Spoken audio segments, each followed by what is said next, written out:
Vamos a ponernos en pie un momento. Vamos a ilustrar lo que vamos a leer hoy. Nehemías capítulo 8. Dice, se reunió todo el pueblo como un solo hombre en la plaza que estaba delante de la puerta de las aguas y pidieron al escriba Esdras que trajera el libro de la ley de Moisés que el Señor había dado a Israel. Entonces el sacerdote Esdras trajo la ley delante de la asamblea de hombres y mujeres y de todos los que podían entender lo que oían. Era el primer día del mes séptimo.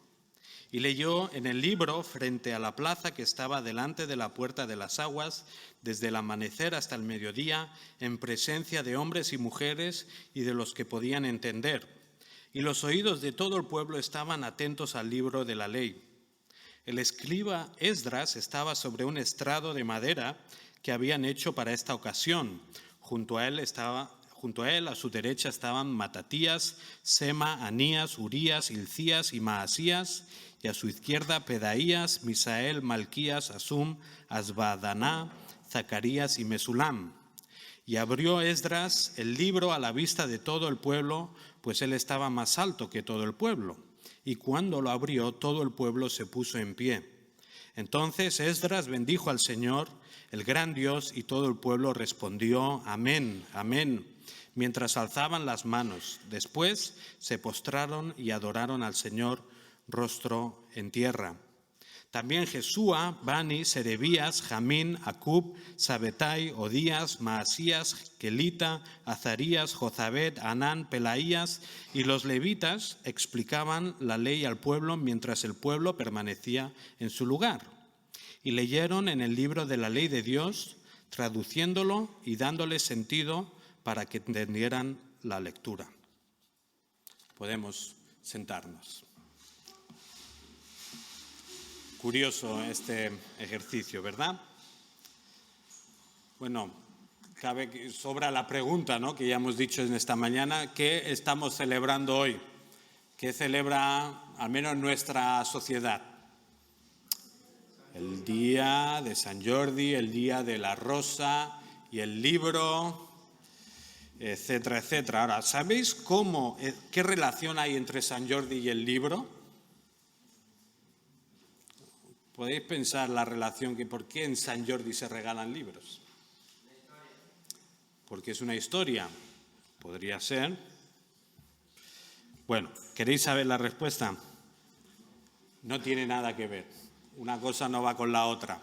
Pasa que a nivel histórico, pues por un lado ya se celebraba el Día de la Rosa en el pasado, aquí en Cataluña, y por otro lado, en España se decidió celebrar el Día del Libro para fomentar la lectura entre las personas. Es algo que se acabó haciendo universal, pero la primera fecha que pusieron era, creo que en octubre o algo así. Dijeron, bueno, vamos a ponerlo cuando haya mejor tiempo, ¿no? Así la gente se anima más. Lo pusieron el 23 de abril, porque se supone que es cuando murió Shakespeare y algún otro autor así famoso. Y de ahí, pues al final se ha juntado que aquí en Cataluña se celebra el Día del Libro y la Rosa. Pero originalmente no tenían nada que ver, ¿vale? Eso es solo un apunte histórico para que sepamos un poco lo que estamos celebrando hoy. Ahora, os diría una frase: lo que celebras demuestra lo que amas, ¿verdad? Lo que celebras demuestra lo que amas. Me gustaría preguntarte en esta mañana, ¿qué celebras tú en tu vida? ¿Sobre qué gira todo lo que haces? ¿Qué actitud tienes ante la palabra de Dios? ¿Te sirve de algo lo que se predica el domingo en la iglesia? O sea, este predicador, un pobre predicador, o otro más lustroso, pero ¿te sirve lo que dicen los domingos en la iglesia? Cuando tú lees la Biblia, ¿notas algo? ¿Notas un efecto en ti? ¿Notas que eso cambia algo en tu vida? Bueno, lo que celebras demuestra lo que amas. Hoy nos vamos a Nehemías, capítulo 8. Hacemos un pequeño parón con Efesios. La semana que viene volvemos, pero como es el día del libro, vamos a reflexionar un poco sobre el libro, ¿no? Y sobre la fiesta del libro, que es así como he titulado este mensaje. Y nos vamos al libro de Nehemías, un libro curioso, y es un libro que describe un poco cómo fue la reconstrucción de las murallas de Jerusalén. El pueblo de Israel, como sabéis, en su historia, digamos que tuvo un punto álgido ahí con David y Salomón, pero luego fue descendiendo, fue degradándose hasta el punto que perdió la tierra prometida, se lo llevaron a exilio a Babilonia y pasó 70 años exiliado fuera de su tierra, fuera sin nada, digamos, habiéndolo perdido todo. Y en los libros de Esdras y Nehemías vemos un poco el retorno a la tierra prometida. Vemos cómo Zorobabel pues un poco lidera la reconstrucción del templo, vemos cómo Esdras también lidera una renovación espiritual del pueblo y vemos cómo Nehemías al final pues acaba animando al pueblo de Israel a construir las murallas que protegían Jerusalén. Ahora, esta renovación patrimonial, ¿no? Este renovar el templo, renovar las murallas, era un símbolo externo de lo que en verdad tenía que ocurrir dentro del pueblo de Dios, que era renovarse espiritualmente. O sea, lo importante no era tener ladrillos que te protegieran, lo importante era que el pueblo de Dios estuviera afirmado en la palabra de Dios. Entonces, lo que nos encontramos en Nehemías 8 es parte de ese intento, por parte de Esdras, de Nehemías, de los líderes, de producir una renovación espiritual en el pueblo de Israel. Y lo que vemos en Nehemías 8 es la fiesta original del libro. O sea, la fiesta del libro no es lo que celebramos ahora, o no es lo que inventaron hace unos años. La fiesta original del libro es la que encontramos en Nehemías 8, ¿verdad? Ahí vemos cómo todo gira en torno a el libro, la palabra de Dios. Y lo que quiero que veamos en esta mañana son 3 condiciones o 3 factores que nos pueden ayudar a nosotros a que cada día sea la fiesta del libro en nuestro corazón, ¿verdad? Que como iglesia, que como creyentes, cada día tengamos la fiesta del libro.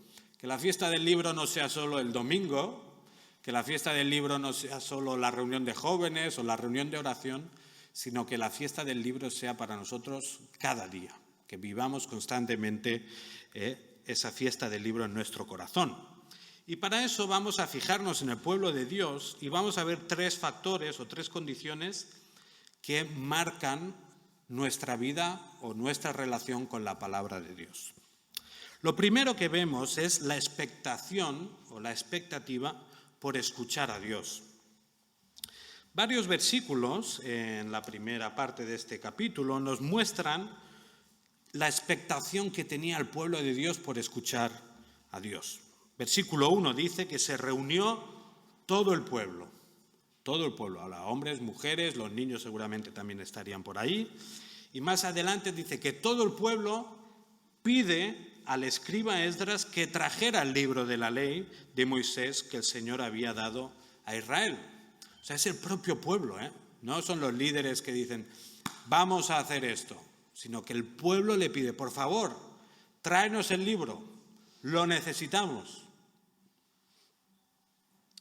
Versículo 3 dice, y se leyó en el libro frente a la plaza que estaba delante de la puerta de las aguas, desde el amanecer hasta el mediodía. Desde el amanecer hasta el mediodía. ¿Qué os parece si como ilustración, al amanecer aquí no había nadie, yo tampoco, pero ¿qué os parece si como ilustración pues hacemos, yo qué sé, un culto de 6 horas? ¿Cómo lo veríamos? ¿Estaría bien? Bueno, no me arriesgo, el año que viene lo pensamos, ¿vale?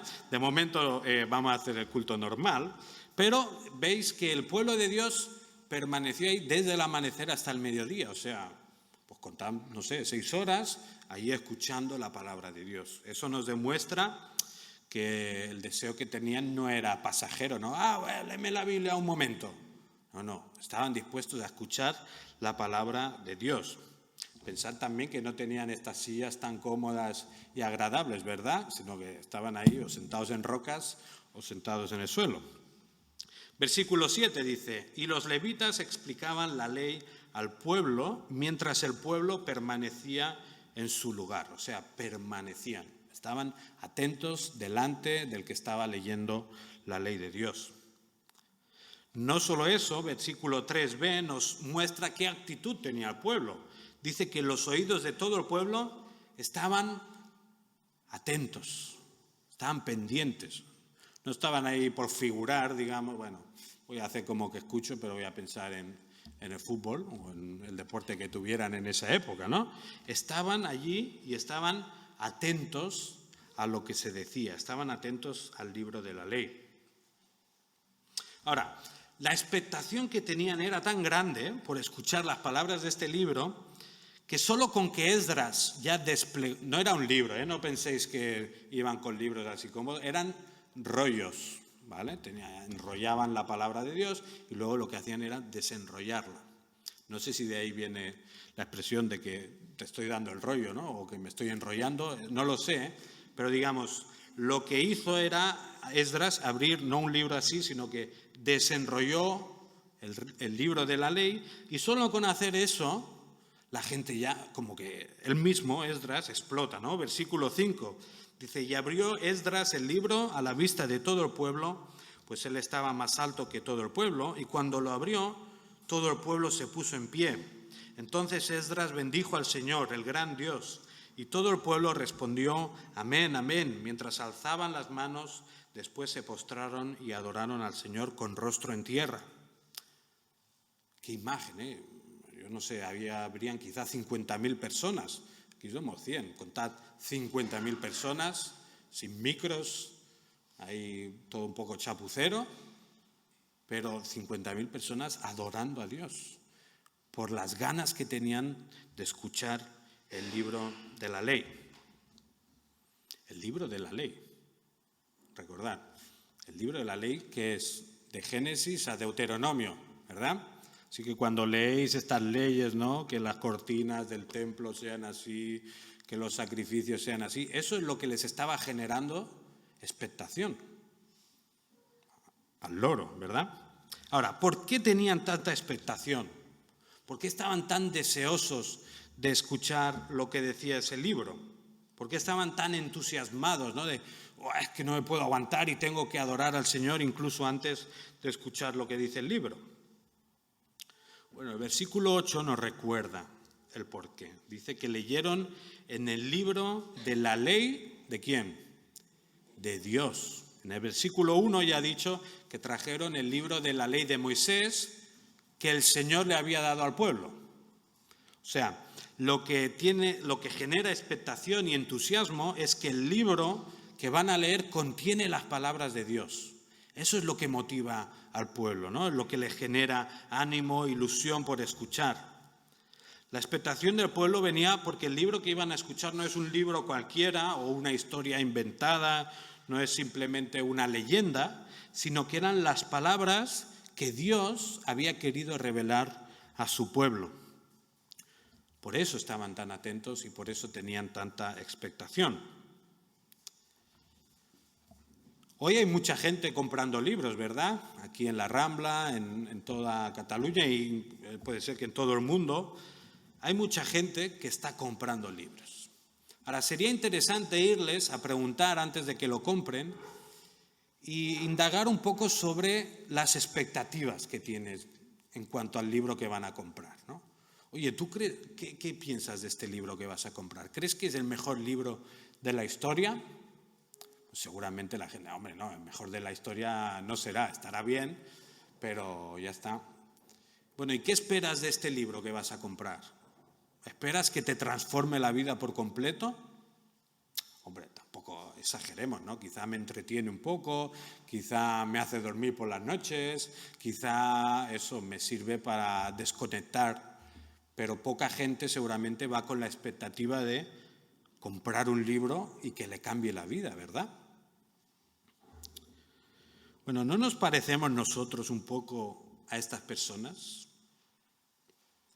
Cuando nosotros venimos a escuchar la palabra de Dios, ¿venimos con la misma expectación? que tenía el pueblo de Dios en ese momento. Venimos pensando, ostras, quizá mi vida hoy cambia. Quizá hoy mi vida no vuelve a ser la misma.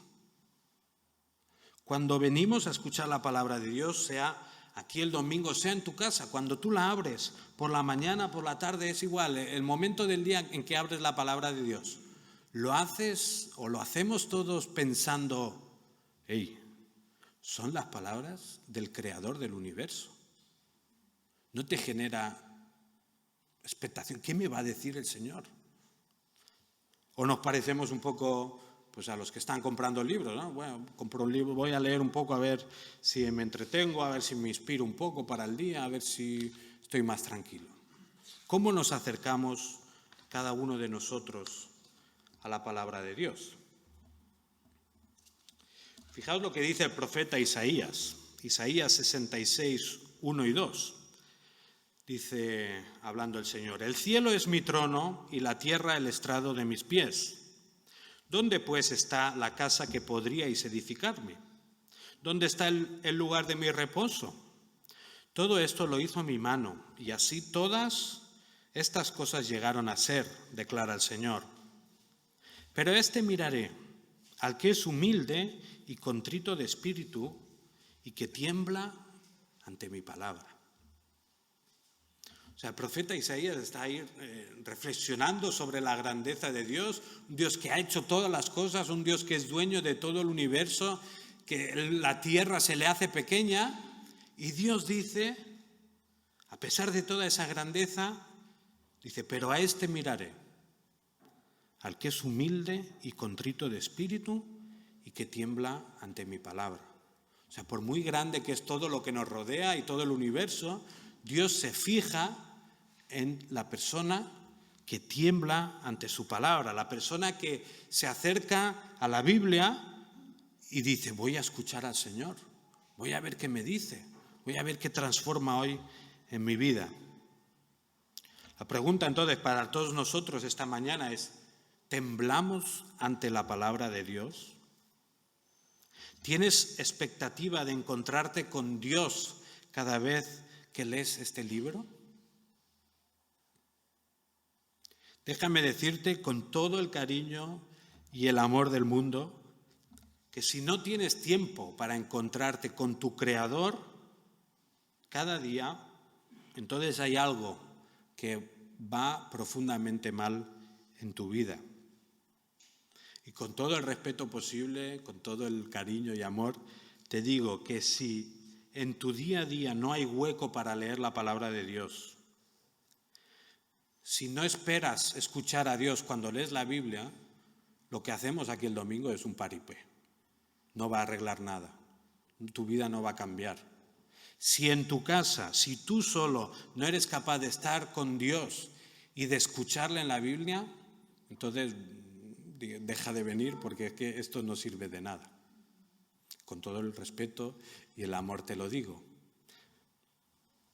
Te animo a que si quieres experimentar gozo en la palabra de Dios, ten la expectativa de que cuando lees algo en la Biblia, Dios te habla.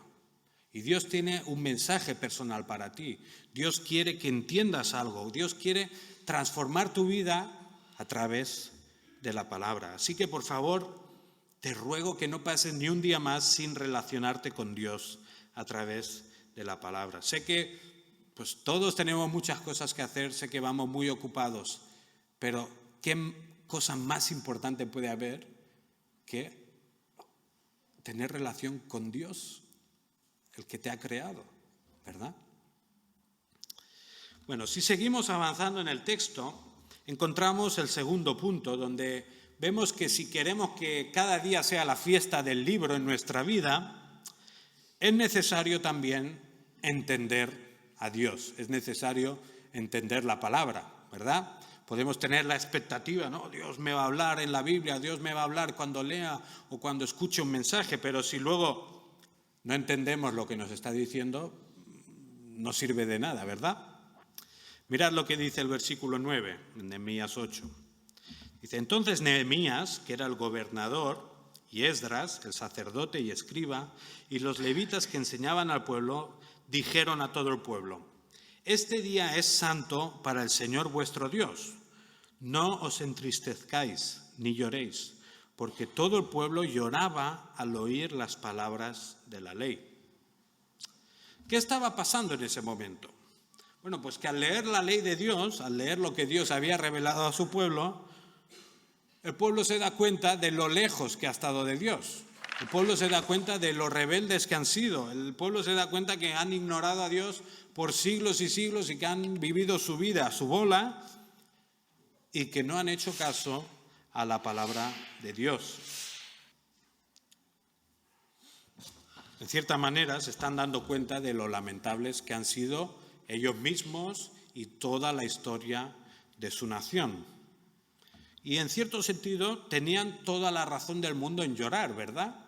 O sea, era normal que llorasen porque no habían sido fieles a Dios, habían fracasado como pueblo. Sin embargo, pasa algo raro y por algún motivo los líderes llaman la atención al pueblo, ¿no? Y les dicen: no os entristezcáis. Versículo 10 dice: también les dijo: id, comed de la grosura, bebed de lo dulce y mandad raciones a los que no tienen nada preparado, porque este día es santo para nuestro Señor. No os entristezcáis, porque la alegría del Señor es vuestra fortaleza. Los levitas calmaron a todo el pueblo diciendo: callad, porque el día es santo. No os entristezcáis. ¿Por qué les piden eso? ¿No? Ya hemos dicho que es normal que el pueblo llorase en reconocimiento por su pecado. Entonces, ¿por qué los levitas, por qué Esdras y Nehemías dicen: no lloréis, estad contentos y haced una fiesta, alegraos? Dice: bebed, comed la grosura, eso es hacer una barbacoa, sin cerdo, pero comed la grosura, o sea, poneos las botas. Bebed lo dulce. Ahora, no está diciendo que se emborracharan, pero sí que habían bebidas pues que eran más agradables como otras. Hoy bebemos Coca-Cola y Fanta, otras cosas, y en esa época pues quizá bebían un poquito de vino con miel, me parece, y eso era una bebida así especial. Y les están diciendo: no, celebrad, haced una fiesta, gozaos, ¿verdad? Aunque la palabra de Dios les estaba acusando y les estaba diciendo: sois pecadores. El hecho que se pusieran a llorar y reconocieran su pecado, en verdad significaba que estaban entendiendo la palabra de Dios. O sea, estaban comprendiendo lo que Dios había dicho, estaban entendiendo que ellos no estaban viviendo de esa manera y por eso lloraban. Pero el entender la palabra de Dios es un motivo de alegría, ¿verdad? Entender la palabra de Dios es un motivo de gozo porque nos damos cuenta entonces de lo que Dios quiere de nuestra vida, de lo que Él nos ha querido comunicar. Y por eso entender la palabra de Dios es un motivo para hacer fiesta. En parte por eso los domingos por la mañana para nosotros es una fiesta especial porque de alguna manera el predicador tendría que conseguir hacer entender la palabra de Dios al pueblo. Lo intentamos, aunque no siempre lo conseguimos.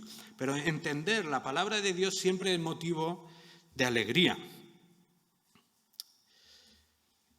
Si ahora pensamos en nosotros, tenemos que decir que para vivir la fiesta del libro constantemente o para vivir con gozo por la palabra, no es suficiente tener esa expectación de voy a escuchar a Dios, voy a encontrarme con Dios, sino que también tenemos que entender lo que Dios nos dice. Claro, ¿de qué nos sirve, no, pensar que Dios nos va a hablar si luego no lo entendemos? Sería una expectación vacía e incoherente. Lo lógico entonces es que si tenemos la expectación de que Dios nos va a decir algo, entonces también tenemos el deseo de entenderlo y de saber lo que nos va a decir. Claro, esto modifica un poco, ¿no?, la forma en que leemos la Biblia, porque a veces quizá la podemos leer como para cumplir, ¿no? Bueno, hoy me toca un capítulo, lo leo, vale, no me he enterado de nada, pero tiro para adelante. No sé si os pasa a vosotros. Yo reconozco, a mí me pasa a veces. Yo hay capítulos que leo, hay partes de la Biblia que leo que, bueno, pues vale, muy bien, muchas gracias, vamos a otra cosa. Pero no, Dios quiere que entendamos la Biblia. Dios no nos ha dado esto, bueno, ten y coge lo que te dé la gana.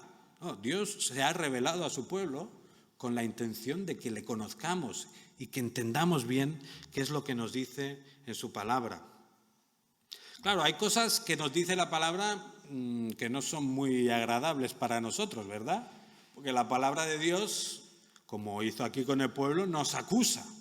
Dice, no, eres pecador, estás muerto espiritualmente, te mereces ir al infierno. O sea, todo esto nos está diciendo la palabra. Claro, aceptarlo es una cosa, entenderlo ya es otra, ¿no? ¿Por qué, Señor? Bueno, Dios nos está invitando constantemente, ¿no? Haz el esfuerzo por entender mi palabra.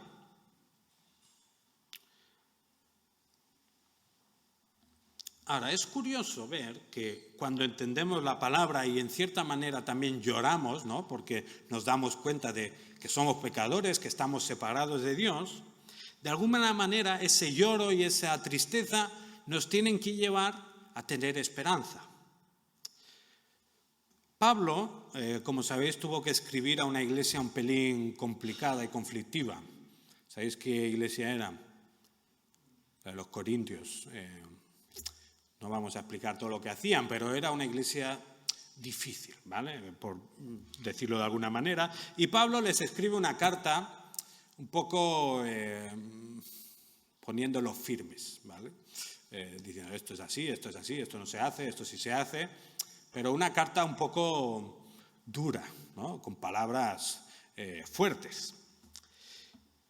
Después de un tiempo les vuelve a escribir otra carta. Y fijaos lo que dice en 2 de Corintios, capítulo 7, versículos del 8 al 10. Dice Pablo, porque si bien os causé tristeza con mi carta, no me pesa. Aun cuando me pesó, pues veo que esta carta os causó tristeza, aunque solo por poco tiempo. Pero ahora me regocijo, no de que fuisteis entristecidos, sino de que fuisteis entristecidos para arrepentimiento, porque fuisteis entristecidos conforme a la voluntad de Dios, para que no sufrierais pérdida alguna de parte nuestra. Porque la tristeza que es conforme a la voluntad de Dios produce arrepentimiento, que conduce a la salvación, sin dejar pesar. Pero la tristeza del mundo produce muerte. Nos puede parecer contradictorio, ¿no? Que entendamos las palabras de Dios, que eso nos provoque tristeza. Pero el contraste es que esa tristeza de entender la palabra de Dios nos lleva al arrepentimiento y nos lleva a tener gozo y entonces nos lleva a celebrar, he entendido el mensaje del Señor. El mensaje de Dios es que sí, que soy pecador. El mensaje es que me merezco el infierno. Pero ese no es todo el mensaje, ¿verdad? El mensaje es arrepiéntete y vive una vida nueva, arrepiéntete y vive una vida en Cristo. Claro, entonces, cuando entendemos eso, tenemos motivos para celebrar y tenemos motivos para estar alegres porque hemos entendido el mensaje de Dios. Entonces, por un lado, te animo en esta mañana que si todavía no has sufrido este proceso, si todavía no te has entristecido de una forma que te lleva al arrepentimiento y te lleva a un cambio de vida, no tardes. Porque la Biblia tiene razón cuando dices que mereces el infierno y que hacia allí vas. La Biblia tiene razón y eso es motivo para llorar. Pero la Biblia también tiene razón cuando te dice que Dios ha provisto un camino, que Dios ha provisto una salvación para ti y que solo a través de Jesús podemos ser salvos de nuestros pecados. Así que si todavía no has sido entristecido para arrepentimiento, no tardes, no vaya a ser que ya sea muy tarde. Por otro lado, para los que ya hemos sufrido ese proceso, para los que ya tenemos vida nueva en Cristo, podríamos pensar en la necesidad que tenemos de seguir entendiendo la palabra de Dios. Y es curioso ver en los versículos 7 y 8 de Nehemías, no los he apuntado, pero versículos 7 y 8 de Nehemías 8, observamos cómo se mencionan varias personas, ¿no? Habla de Jesúa, Baní, Serebías, Jamín, Acub, Sabetai. Si alguien está buscando nombres para niños, aquí tiene una lista muy interesante y curiosa, ¿verdad? Pero fijaos cómo también en el versículo 3 se mencionan varias personas. Bueno, os podéis imaginar que en un grupo tan grande de personas, sin micros y sin sistemas de amplificación del sonido, los 50.000 que habían reunido no iban a escuchar directamente lo que Esdras estuviera leyendo, ¿verdad? Si me quito el micro, ya difícilmente, bueno, yo porque hablo un poco fuerte, pero si hablara normal o si hablara por horas, seguramente ya los del final no me escucharían, ¿verdad? Entonces, lo interesante es ver que habían personas repartidas en grupos más pequeños que lo que hacían era explicar lo que estaban leyendo. O sea, no sé, ahora no sé cómo lo hacían, no sé si escuchaban y luego se iban, eso no importa tanto. Pero lo importante es ver que en grupos pequeños se entiende mejor la palabra de Dios. Ahora, en esta iglesia tenemos grupos pequeños, ¿verdad?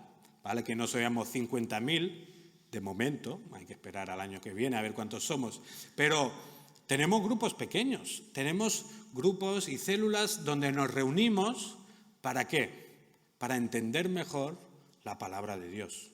Porque bueno, aquí yo puedo soltar el rollo más grande de tu vida y cada uno de nosotros nos quedaremos con una pequeña parte. Pero es necesario que todos nosotros estemos reunidos en grupos más pequeños donde estamos continuamente creciendo y conociendo más la palabra de Dios. Así que te animo a que cuando salgas de este culto vayas ahí, hay una lista de diferentes células. Si no, le preguntas a Mercé y dices, ¿dónde puedo ir a entender mejor la palabra de Dios? ¿Vale? Eso os lo dejo así como sugerencia, no obligatoria, pero sí muy sugerida. Seguimos. En tercer lugar, tercer factor o tercera condición que nos puede ayudar a vivir esa fiesta del libro constantemente en nuestro corazón. Esta es más difícil.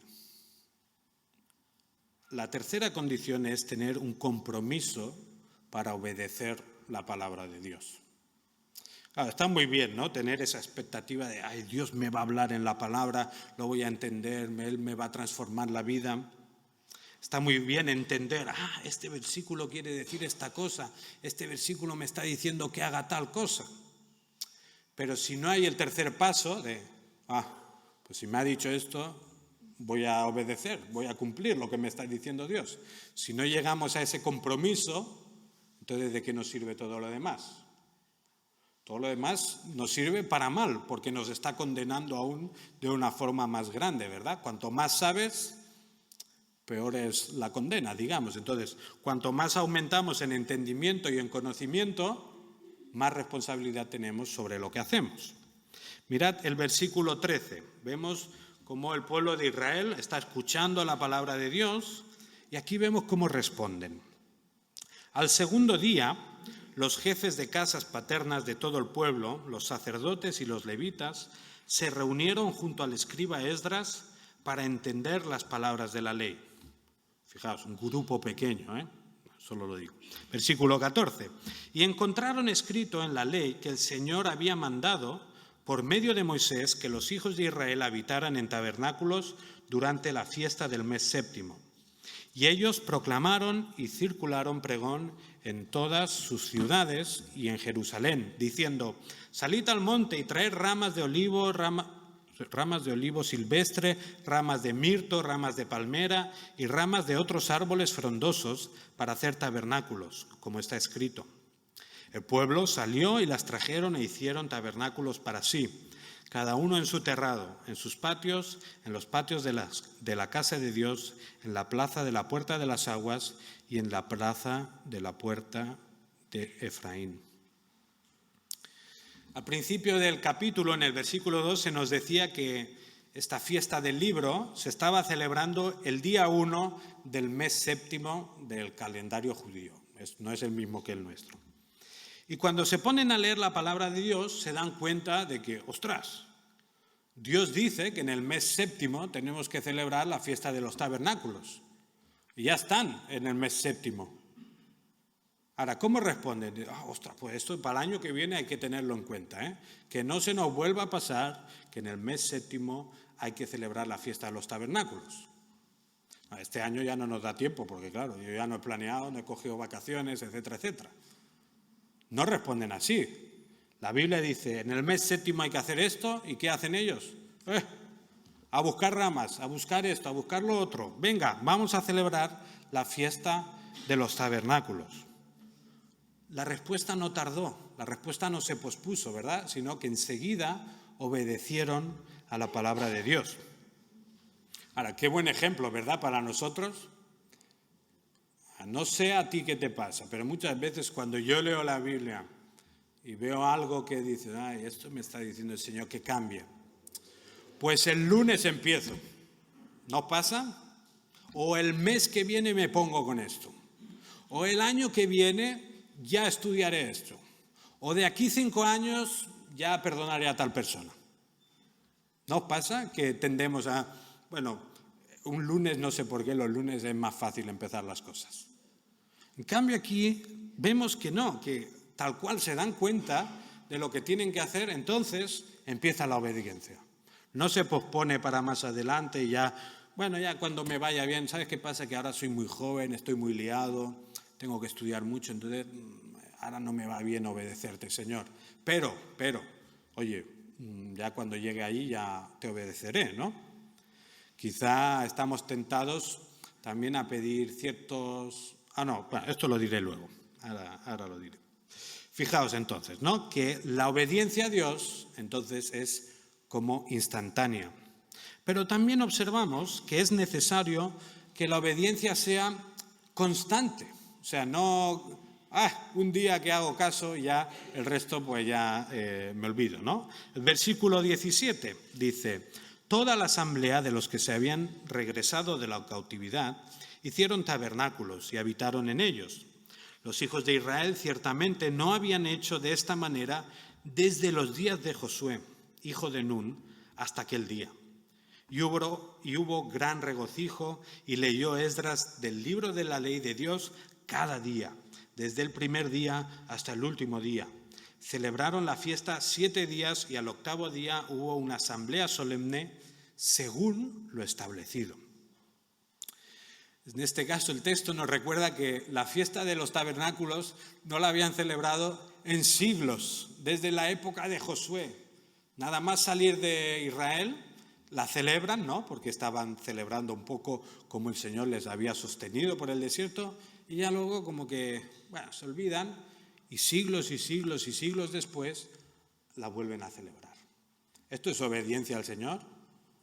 Pues claro que no, ¿verdad? La obediencia al Señor requiere constancia, requiere que, bueno, le obedezco hoy, pero le obedeceré mañana y le obedeceré después. No podemos decir, oh Señor, es verdad, me has tocado el corazón, qué lleno me voy hoy a casa de la palabra, hoy te voy a hacer caso. Pero mañana dame un paréntesis porque viene tal persona y a mí me gusta hacer esto, yo sé que a ti no te gusta tanto, ¿no?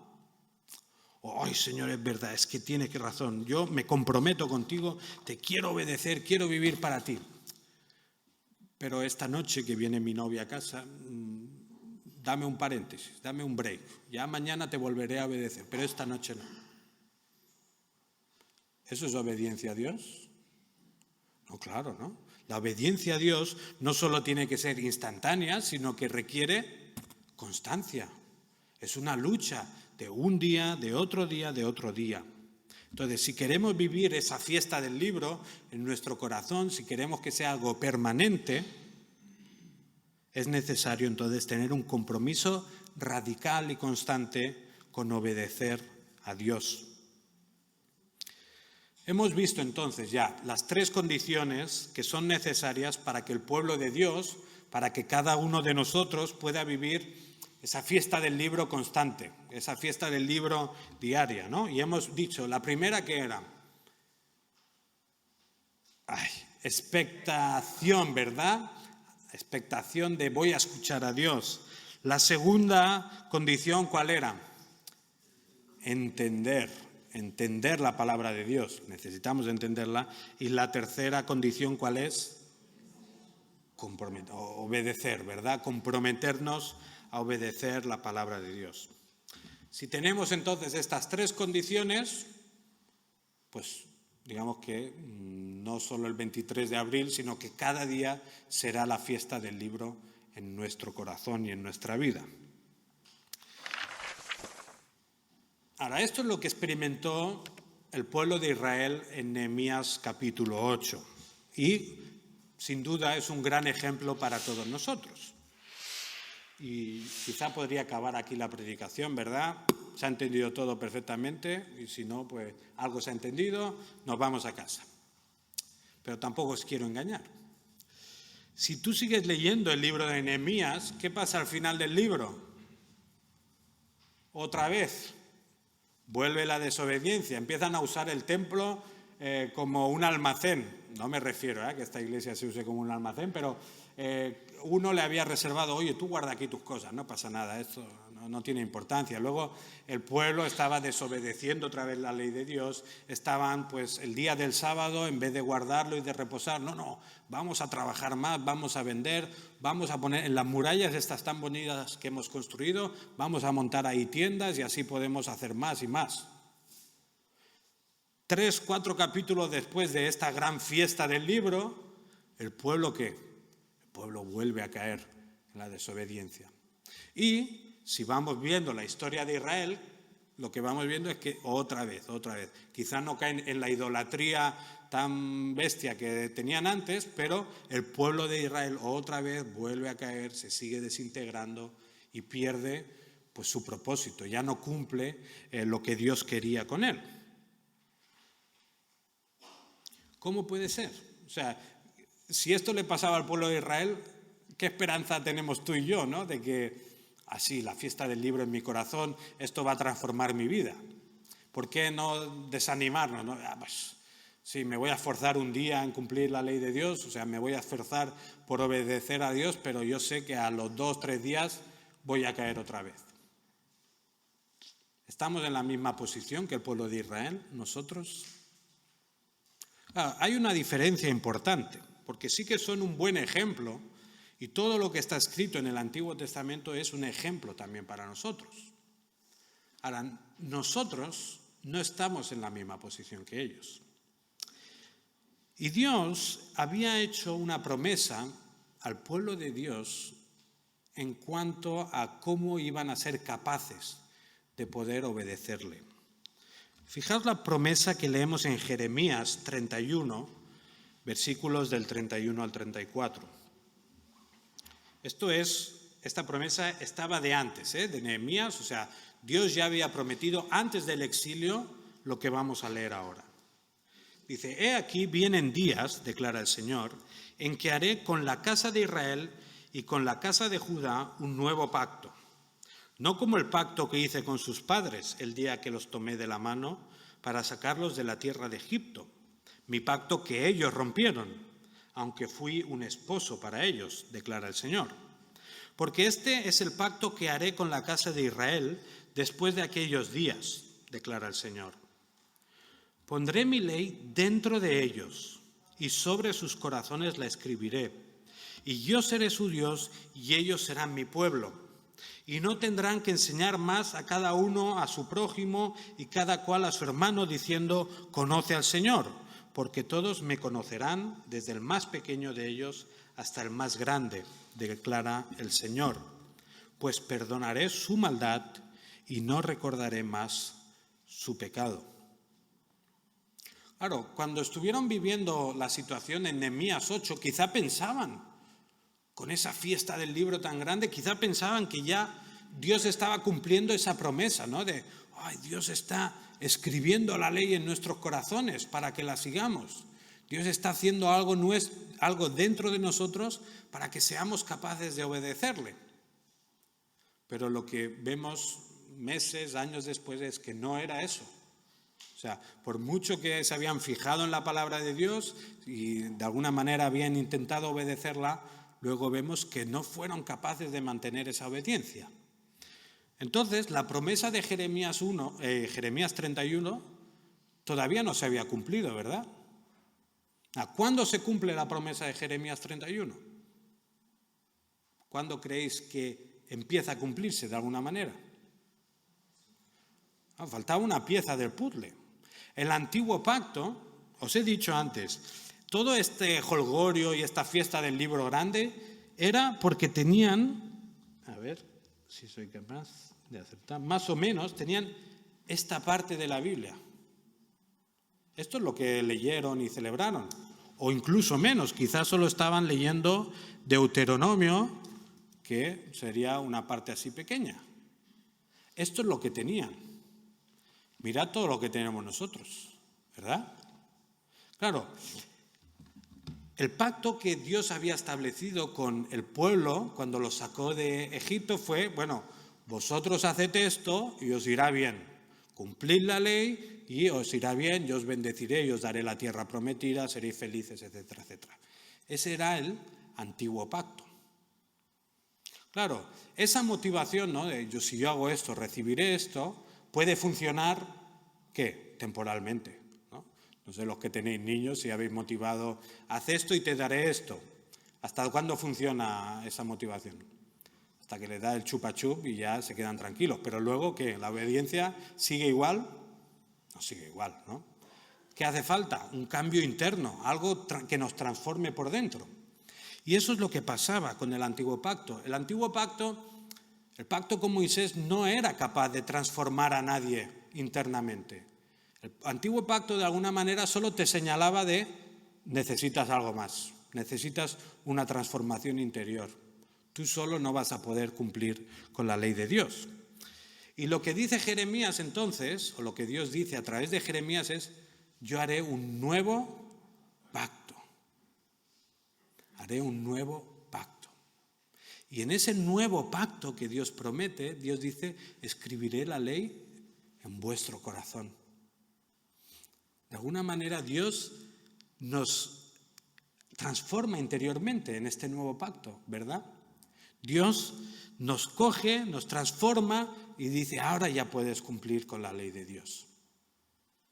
Ahora, lo más espectacular de este nuevo pacto no es que seamos capaces de obedecer a Dios, sino es lo que dice al final Jeremías. Dice, perdonaré su maldad y no recordaré más su pecado. Esto es tremendo. En el antiguo pacto, de alguna manera, el pecado no se perdonaba del todo, simplemente era como cuando barres y lo pones todo debajo de la alfombra, ¿verdad? La suciedad todavía está, ¿no? No que yo lo haga, ni nadie de vosotros lo hace seguramente, pero eso es como cubrirlo y ya está. En cambio, el nuevo pacto que hace, limpia de verdad. Ahora, ¿cómo es capaz de limpiar este nuevo pacto todo nuestro pecado y toda nuestra suciedad? Por la sangre de Jesús, por la muerte de Jesús en la cruz. El nuevo pacto es capaz de darnos perdón de verdad, de no recordar más nuestro pecado, no porque alguien ya lo tapó y ya está, sino porque Jesús tomó nuestro pecado y ¿qué hizo? Él sufrió las consecuencias que nuestro pecado merecía.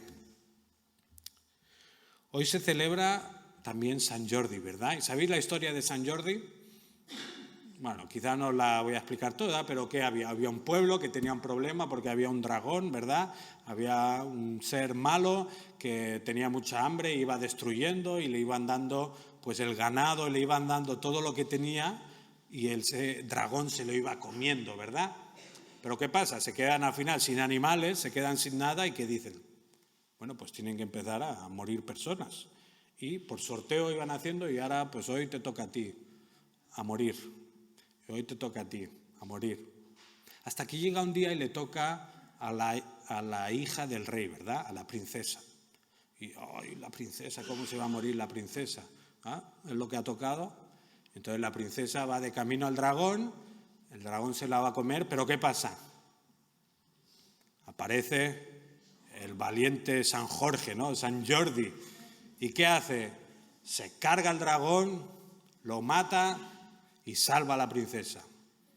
Y luego no sé si se casan y son felices, eso no me sé la historia, pero luego encima del charco de sangre sale una rosa bonita, ¿verdad?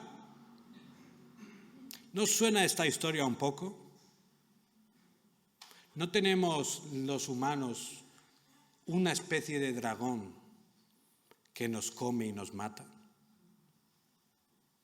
Podríamos pensar, es Satanás. Pero no, es nuestro pecado. Nuestro pecado es lo que nos lleva a la muerte. Nuestro pecado es lo que nos separa de Dios. ¿Qué necesitábamos entonces? Alguien que matara el dragón, ¿no? Alguien que matara el pecado. Ahora, donde es diferente la historia es cómo lo hace Jesús. Porque Jesús no va y directamente mata al dragón, ¿verdad? Jesús se deja comer. Jesús sufre lo que nosotros tendríamos que estar sufriendo, ¿verdad? Jesús muere en la cruz, clavado, y ese no es el sufrimiento máximo. Jesús recibe la ira de Dios que tú y yo merecíamos recibir. Pero de esa manera es como entonces nosotros somos libres de morir en manos de este dragón. Somos libres de morir por el pecado y tenemos esa vida nueva. Y como Silvia ha orado antes, ¿no? No es la sangre del dragón la que nos salva, es la sangre de Jesús. La rosa, lo bonito, la salvación sale de la sangre de Jesús. Así es como nos salvó. Entonces, la mejor noticia que podemos tener, el mayor motivo de celebración que hoy podemos hacer fiesta, es el perdón que Dios nos ha dado a través de la sangre de Jesús. Y recuerda, lo que celebras demuestra lo que amas, ¿verdad? Entonces, si queremos celebrar este perdón de Dios, si queremos celebrar que Él nos ha salvado, entonces cada día tiene que ser la fiesta del libro en nuestro corazón, ¿verdad? Que el Señor nos ayude a que esto sea verdad en nuestra vida. Vamos a responder al Señor, vamos a orar y a pedirle que nos ayude a tener expectativa de escucharle, que nos ayude a entenderle y también que nos ayude a obedecer su palabra. Libremente podéis orar en respuesta.